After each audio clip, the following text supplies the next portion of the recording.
বললাম এই দুটো মৃত্যুর পেছনে স্ট্রিকনিন নামে এক ওষুধের প্রভাব। প্রচন্ড তেতো এই স্ট্রিকনিন মৃগাঙ্কবাবুর চিরতার জলে মেশানো হয়েছিল। ওনারা অবাক, এইভাবে কেউ কাউকে মারতে পারবে? এবারে সরাসরি দিলীপবাবুকে বললাম, মারার কারণটা তিনি নিজে বলবেন না আমি বলবো? দিলীপবাবু প্রথমটায় অস্বীকার করলেন, ক্ষিপ্ত হলেন, কিন্তু তারপর কিছু অকুট্ট প্রমাণ দেখে থেমে গেলেন। এ বাড়িতে ভূতের উৎপাত তৈরি করাতে দিলীপবাবুর প্রথম সাহায্যকারী ছিল এ বাড়ির রান্নার লোক স্নিগ্ধা। স্নিগ্ধার ঘর থেকে আমি যে টাকার বান্ডিল আর স্ট্রিকনিন পেয়েছিলাম সেটা শুনে স্নিগ্ধা ভেঙে পড়ল। ভূতের বাড়ির হুজুক রটিয়ে বাড়িটা কম দামে কিনে নেবার প্ল্যানটা ছিল দিলীপবাবুর। স্ট্রিকনিনের শিশিটা উনি মা কালী দিব্যি বলছি মা, আমি বড় দাদা বউকে মারিনি। আমি যেটুকু পাপ করেছি আমি জানি তার কোনো ক্ষমা হয় না, কিন্তু বিশ্বাস করো মা, আমি বড় দাদা বউকে মারিনি মা, আমি জানি। আর কত মিথ্যা কথা বলবে তুমি? হ্যাঁ, আর কত মিথ্যা কথা বলবে? যেভাবে বাবাকে মেরেছো সেইভাবে দাদাকেও মারলে। শুধুমাত্র কয়েকটা টাকার জন্য তুমি দুটো মানুষকে শেষ করে দিলে। না রজত বাবু, স্নিগ্ধা ঠিকই বলছে। স্বর্ণেন্দু বাবুকে স্নিগ্ধা মারেনি।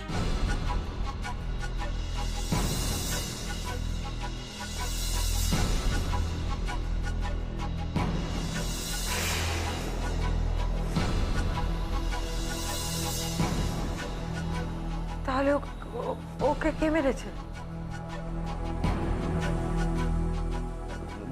দেখুন মিসেস মিত্র, সেদিন কিন্তু বাইরের লোক কেউ কিছু ছিল না আমাদের বাড়িতে। তাহলে কে? স্বর্ণেন্দু বাবুকে আপনাদের বাড়ির লোকই মেরেছে।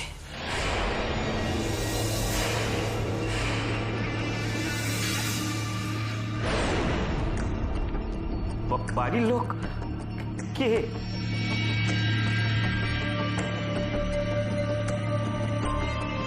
বিতনু বাবু।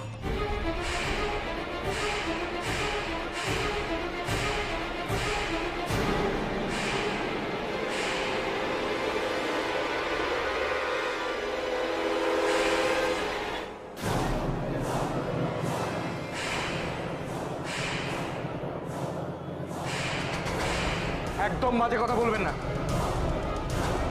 কি শুরু করেছেন কি আপনি? যাকে যা খুশি বলবেন আর আমরা মেনে নেব?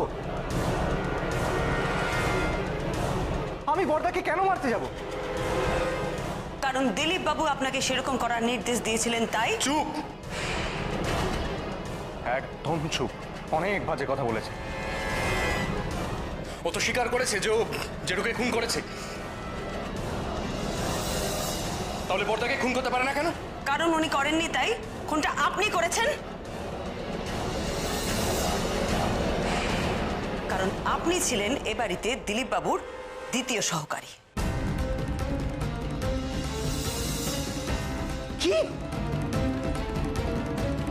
কি জাতা কথা বলছেন আপনি? হ্যাঁ, মুখে যা আসবে তাই বলে যাবেন? আমার ছেলে তার দাদাকে খুন করেছে। তার দাদাকে? রজত, রজত, তুই এই কথা বিশ্বাস করিস? তুই বিশ্বাস করিস এই কথা? এই মহিলাকে এক্ষুনি এক্ষুনি এখান থেকে দূর করে দে। দাঁড়া রজত, দাঁড়া দাঁড়া। মিসেস মিত্র, এসব কি বলছেন আপনি? দেখুন, যেটা সত্যি আমি সেটাই বলছি। স্বর্ণেন্দু বাবুর ওই ভয়ঙ্কর ভিডিওটা দেখার পর আমি আপনাদের বাড়ির তদন্ত করা প্রায় বন্ধই করে দিয়েছিলাম। তারপর আখির অ্যাক্সিডেন্টের খবর শুনে আমি এই বাড়িতে আসি। অদ্ভুত কথা শুনলাম, আখি নাকি ভূতকে ধাওয়া করেছিল, আর তারপর সেই ভূত নাকি আখিকে ধাক্কা মেরে সিঁড়ি দিয়ে ফেলে দেয়। যেখান দিয়ে আখিকে ধাক্কা মেরে ফেলা হয়েছিল আমি সেই জায়গাটায় গেলাম, আর সেখানে গিয়ে একটা ছোট্ট জিনিস পেলাম আমি।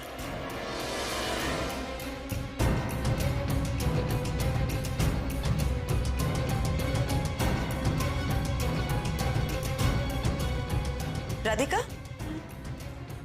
দেখুন তো এটা আপনি চেনেন কিনা? কি দেখাচ্ছেন ওকে? কি ওটা? আপনার জামার বোতাম, সেটাই দেখাচ্ছি। আমরা যখন আপনাদের বাড়িতে এসেছিলাম আপনি যে জামাটা পরেছিলেন এটা তার বোতাম, তাই এটা চিনতে আমার কোনো অসুবিধেই হয়নি।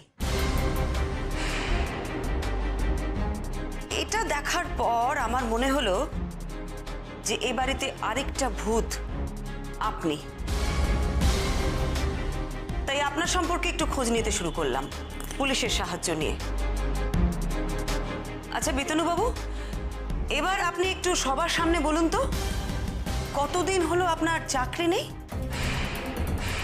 চাকরি নেই মানে? কি কি কি যাতা বলছেন? কে বললো আমার চাকরি নেই? মিসেস মিত্র, আপনি কি বলছেন? ওর ওর চাকরি নেই। ও তো মর্গান ট্রিম্যান চাকরি করে। করতেন, তবে আজ থেকে প্রায় 5 মাস আগে ওনার চাকরিটা চলে যায়। ভূতের উপদ্রব যখন আপনাদের বাড়িতে একেবারে তুঙ্গে, ঠিক সেই সময়। আর চাকরিটা কেন চলে যায় জানেন? অসততার জন্যে। উনি ওনার নিজের কোম্পানির কিছু সিক্রেট অন্য কোম্পানিতে বিক্রি করে দিচ্ছিলেন। ধরা পড়ে যাবার পর ওনার চাকরিটা চলে যায়। তবে মাসে মাসে সংসারে যে টাকাটা উনি দিতেন সেটা কিন্তু উনি দিয়েই যাচ্ছিলেন। উনি কাউকে জানতেই দেননি যে ওনার চাকরিটা আর নেই। বিতনুবাবু, কোথা থেকে আসছিল আপনার কাছে মাসে মাসে অতগুলো টাকা? আমার চাকরি না থাকার সঙ্গে এসবের কি সম্পর্ক? কেন এসবের মধ্যে জড়াচ্ছেন আমাকে? জড়াচ্ছি তার কারণ আপনি এ বাড়ির দ্বিতীয় দুর্বল সদস্য, যাকে ভর করে দিলীপবাবু তার কার্যসিদ্ধি করতে চেয়েছিলেন। আমার ধারণা আপনার সঙ্গে দিলীপবাবুর একটা ডিল হয়েছিল যে এই বাড়িটা একবার ওনার হাতে এসে গেলে উনি আপনাকে একটা মোটা টাকা দেবেন। আমার সঙ্গে কারুর কোনো ডিল হয়নি। কেন এসবের মধ্যে টানছেন আমাকে? আপনাকে শুধু শুধু টানার ইচ্ছে আমার নেই বিতনুবাবু। আসলে দিলীপবাবু যখন দেখলেন যে একা স্নিগ্ধার পক্ষে এই ভূতের নাটকটা আর ঠিক হচ্ছে না, তখন উনি দলে নিলেন আপনাকে। কারণ এর মধ্যে উনি জানতে পেরে গেছিলেন যে আপনার চাকরিটা চলে গেছে, আপনার টাকার দরকার। ব্যাস, আপনাকে দলে নেওয়াতেই এই বাড়িতে ভূতের কারবার আরো বেশি করে বেড়ে গেল। সবাই আরো বেশি করে ভয় পেতে লাগলো। আর আপনাকে দিয়েই উনি এই পৃথিবী থেকে সরিয়ে দিলেন স্বর্ণেন্দুবাবুকে।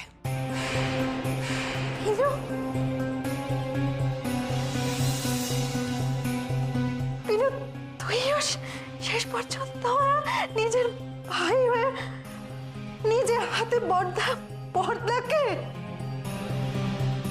সত্যি দাদা, তুই, আমি এখনো বিশ্বাস করতে পারছি না। ছি ছি। মিথ্যে কথা। কেন কেন বাড়ির লোকের সামনে আমাকে ভিলেন সাজাচ্ছেন? আমি এসবের কিচ্ছু জানি না, আমি কিছু করিনি। স্নিগ্ধাই যা করার করেছে, ওই মেন কালপ্রিট। না, আমি বড় দাদাবাবুকে বিষ দিইনি, ওই ছোট দাদাবাবুই দিয়েছে। আমি জানি বড় দাদাবাবুর মদে সেদিন। শেষ করে দেবো আমি, শেষ করে দেবো। আর একটা কথা বললে কিন্তু শেষ করে দেবো আমি।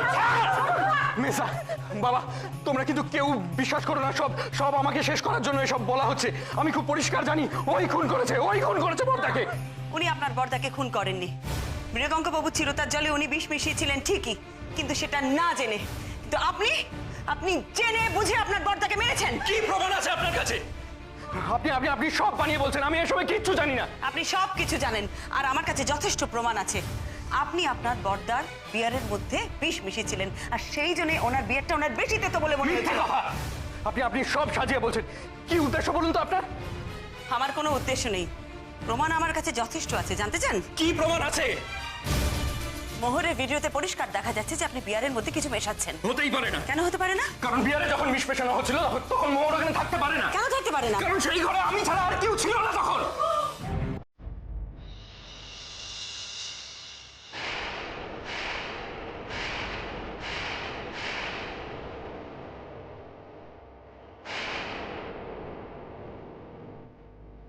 ঠিক বলেছেন বিতনুবাবু, ওই সময় আপনি ছাড়া ও ঘরে কেউ ছিল না, তাই ভিডিওতেও কিছুই ওঠেনি। বিষটা কখন মেশানো হয়েছে সেটা আপনার থেকে ভালো কে বলতে পারবে?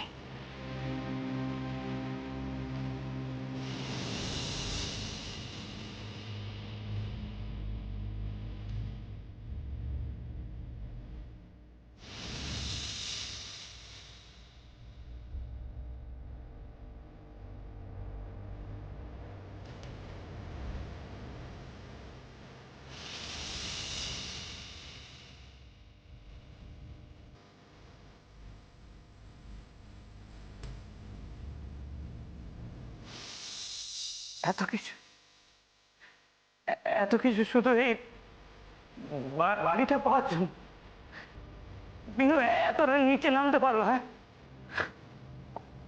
বাবাকে দাদাকে লোভ রজত বাবু, লোভ। লোভে মানুষ কি না করে। দিলীপ বাবু আসলে এই বাড়িটা হাতানোর জন্য বিতনক বাবুকে একটা মোটা টাকা অফার করেছিলেন। ওই কথায় বলে না, অর্থই অনর্থের মূল। উনি আপনাদের এমন একটা পরিস্থিতিতে ফেলতে চাইছিলেন যেখানে আপনারা বাধ্য হবেন এই বাড়িটা বিক্রি করে চলে যেতে। ব্যবসাদার মানুষ তো খুব চালাক। উনি চাইছিলেন এই বাড়িটার দামটা কতক্ষণে কমবে। সেজন্য আপনারা যখন প্রথমে ওনাকে অফার দিলেন, উনি অফারটা নেননি, উনি আপনাদের ফিরিয়ে দিয়েছেন। তারপর মুশকিলটা হলো, মাঝখানে আমি চলে এলাম। আমি যখন ওনাকে অনুরোধ করলাম এই বাড়িটা কেনার জন্যে, উনি কিন্তু আমার অনুরোধ রাখলেন না, ইচ্ছে করে রাখলেন না। কারণ ওনার মনে হলো উনি যদি চট করে আমার কথায় রাজি হয়ে যান, তাহলে আমার সব সন্দেহ যাবে ওনার দিকে। যাই বলো দিদি ভাই, দিলীপ বাবু কিন্তু অদ্ভুত মাথা কাটিয়েছিলেন। আর অভিনয় একেবারে নিখুঁত। আমরা তো ভেবেছিলাম উনি কত সৎ ভদ্র একজন মানুষ, বলো। হ্যাঁ, একদমই তাই। তোর মতন আমারও তাই মনে হয়েছিল, কিন্তু হিসেবটা ঠিক মেলাতে পারছিলাম না। রজত বাবু, আপনি যেদিন প্রথম আমাদের বাড়িতে এসে আপনাদের বাড়ির এই ভুতুরে কারবারের কথা আমাকে বললেন না, আমার সবার প্রথম মনে হয়েছিল যে আপনাদের এই বাড়িটা কেউ দখল নিতে চাইছে। আর সেটা প্রমোটিং এর কাজ হওয়াটা খুব স্বাভাবিক।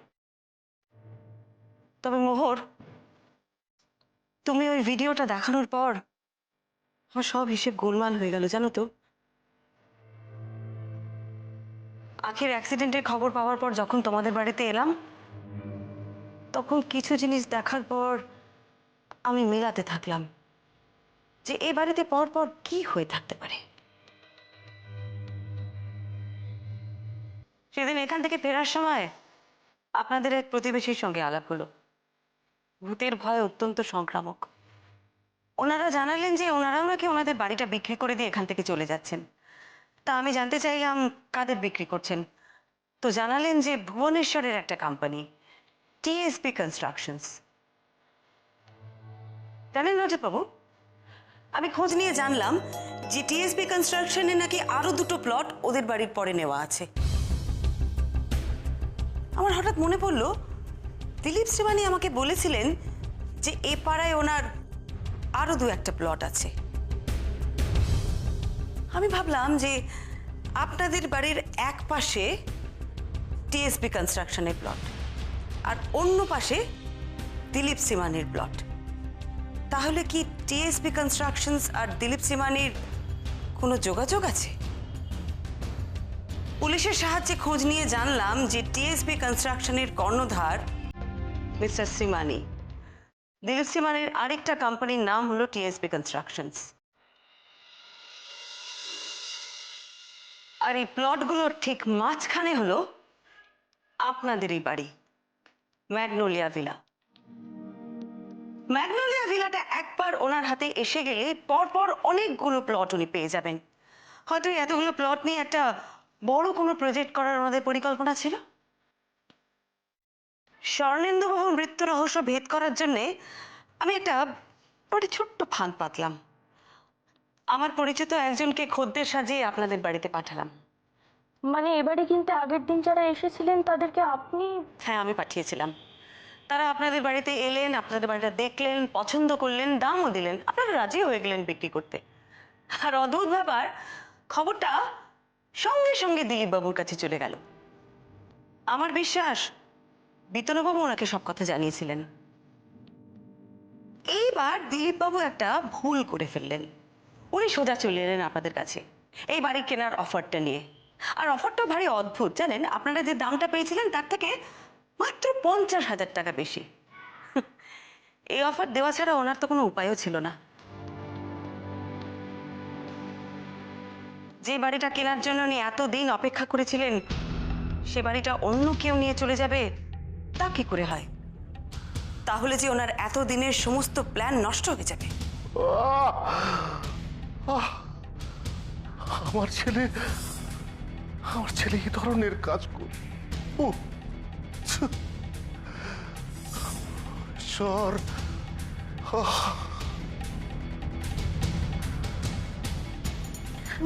কাকা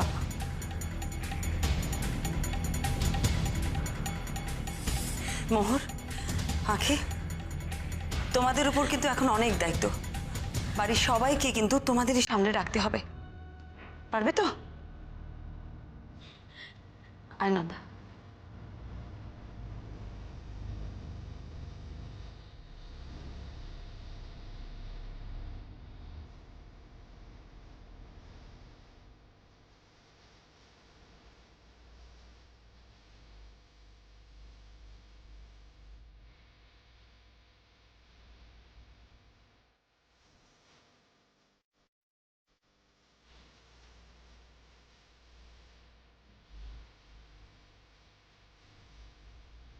বলেছিলাম, আমি তো আগেই বলেছিলাম বাড়ির কেউ একজন কালপ্রিট। তখন আমার বুদ্ধিকে অনেকে উকিল বুদ্ধি বলে হেও করেছিল। এখনো করছি। হ্যাঁ, বাড়ির কেউ না কেউ কালপ্রিট, সেটা আমরা কম বেশি সবাই বুঝতে পেরেছিলাম। তুই আমার বন্ধু গোবেচারা রজতকে দোষারোপ করছিলি, সেটা নিয়ে আমার আপত্তি ছিল, এখনো আছে। স্টুপিড কোথাকার। এই শোন শোন মেজদা, শোন, বৌমনিকে জিজ্ঞাসা করে দেখ। বাবা, এই উকিল পুলিশ এদের কাজ হচ্ছে প্রথমে সবাইকে সন্দেহ করা, কি তাই তো? তারপর আস্তে আস্তে আমরা এক একজনকে লিস্ট থেকে এলিমিনেট করি। প্লিজ দেবর, সেদিন তুমি রজত বাবুকেই খুনি ভূত এইসব বলে দিয়েছিলে, এখন আর পাল্টি খেও না দয়া করে। বরং আমার একটা সন্দেহ হয়েছিল যে ও, এখন বৌমনির কাছ থেকে পুরো ব্যাপারটা জেনে নিয়ে তারপর নিজের সন্দেহটা জোর গলায় বলছো? হ্যাঁ, কেন এতই যখন তোমার কনফিডেন্স ছিল তখন বলনি কেন যে ওই বিতনুটাই হচ্ছে বংশের একমাত্র কুলাঙ্গার? তাহলে এইভাবে বলিস না। ও আমাকে যথেষ্ট সাহায্য করেছে। ও আমাকে সাহায্য না করলে আমি এত সহজে ধরতেই পারতাম না যে ভূতে পাওয়ার রোগটা আসলে কি। আমি কিন্তু বলেছিলাম, আমি বুঝতে পেরেছিলাম। আরে তোরা কিচ্ছু বুঝিসনি, আমি বুঝেছিলাম। আমি প্রথম বৌদির মতোই আন্দাজ করেছিলাম যে প্রমোটারটাই হচ্ছে নাটের গুরু। আরে সেই জন্যই তো আমি ওই রজতকে এই বাড়িতে নিয়ে এলাম, কেসটা দিলাম বৌদির কাছে। হ্যাঁ, একদম বাজে কথা বলো না তুমি আশিস। তুমি রজত বাবুকে নিয়ে এসেছিলে দিদিভাইয়ের কাছে ভূতের গল্প শোনানোর জন্য। কাল অব্দি বৌমনিকে সমানে কনভিন্স করার চেষ্টা করিয়ে গেছে যে ওই বেচারি কাকাটাই আসল কালপ্রিট। ভাগিস বৌমনি তোর কথা পাত্তা দেয়নি। কিন্তু তোরা যাই বল, আমরা কেউ ধরতে পারিনি মৃগাঙ্ক বাবুর চিরতার জলে ওই স্নিগ্ধা বিষটা মিশিয়েছিল। আমার একবার মনে হয়েছিল, কিন্তু দেখ, তোরা কেউ বিশ্বাস করবি না বলে আমি বলিনি। বুঝে গেছি, সবাই এখন যে যার মতো ক্রেডিট নেওয়ার চেষ্টা করবি, তাই তো? আমি কিন্তু বলেছিলাম ওই ছোট ভাইটাই বদমাস। হ্যাঁ, মিমি কিন্তু এই কথাটা বলেছিল, এটা কিন্তু ঠিক। মিমি, মিমি, তুই কি করে বুঝলি রে? মা, এটা তো খুবই সিম্পল। আমি তো বৌমনিদের কথা শুনেই বুঝে গেছিলাম। আরে মিমি, তুই আজকাল কি খাচ্ছিস রে? কেন? না মানে যেভাবে তোর বুদ্ধি বাড়ছে দিন দিন, তুই কি ব্রাহ্মী শাক খাচ্ছিস? শোন শোন শোন শোন শোন, বলছি তোকে বৌমনি আগে থেকে বলে দিয়েছিল, তাই না? তোমরা না খুব খারাপ, খালি আমাকে সন্দেহ করো। আমি মাথা কাটিয়ে কিছু বের করতে পারি না। মিমি, এই না, অনেক কি আর কি হয়েছে, এবার একটা কাজের কথা। বৌদি তুই আমায় বলতো, ওই স্ট্রিকনিন বিষের ব্যাপারটা তুই ধরলি কেমন করে? মানে বাড়ির দুজনের যে বিষের কারণে মৃত্যু হয়েছে, এটা বুঝলি কি করে? তোদের ওই মহাদেবের প্রসাদ, হ্যাঁ, তোদের ওই সিদ্ধি খাওয়া দেখে আমার মনে হলো তোরা যা করছিস সুস্থ অবস্থায় কোনো মানুষ এটা করতেই পারে না। টাবলু, তুই কি করেছিলি তোর মনে আছে? আমি মনে নেই না? কি করেছিল গো দিদিভাই? তোর খাটটাকে দু হাতে তুলে ধরলো একেবারে একা। কি ও একা? হ্যাঁ, কত ভারী খাট। তোর মনে নেই না কিছু? আমি কি করেছিলাম গো? তুই দুটো ডিম নিয়ে ঘুরছিলি, পক্ষীরাজের ডিম ওড়াবি বলে, এবার ছুড়ে ছুড়ে মারছিলি সেগুলো সবাইকে। এ বাবা, ইস, ছি, ছি, ছি। শুধু কি তুই নন্দা, এক একজন এক এক রকম করছিলি। বাপরে বাপ, সে একেবারে দেখার মতন। তবে টাবলুকে দেখে আমি খুব অবাক হয়েছিলাম। টাবলুর গায়ে এত জোর, একা ওইরকম ভাবে অত ভারী খাটটাকে তুলে ফেললো, এটা কি করে সম্ভব? তারপর দিন সকালবেলা তোর সঙ্গে যখন পুরো ব্যাপারটা নিয়ে আলোচনা করলাম, তখন আমার মাথায় স্ট্রাইক করলো। আমি মহুয়াকে নিয়ে বসলাম ল্যাপটপটা নিয়ে, খুঁজতে খুঁজতে ইন্টারনেটে ওই স্ট্রিকনিনের ব্যাপারটা পেয়ে গেলাম। তবে বৌদি, তোর জন্য না রজতের কাছে আমার মানটা থাকলো। তুই ছিলি বলেই আজকে ওদের বাড়িটা ওই ভূতনলিয়া থেকে আবার ম্যাগনোলিয়া ভিলায় ফিরে এলো। তোকে অনেক অনেক থ্যাঙ্কস। খবর আছে, খবর আছে। কি খবর এনেছো দুধ? সবাই শোনো, স্যাড নিউজ। Sad news? ঠাম্মা বলেছে এবারে দুর্গাপূজা এত বড় করে আছে, তাই লক্ষ্মী পুজো ছোট্ট করে হবে। কি হবে? ছোট ছোট ছোট করে? হ্যাঁ, ছোট করেই হবে। আর ঠাম্মা এর সাথে এটাও বলে দিয়েছে এবারে নো ভোগ, অনলি ফল প্রসাদ।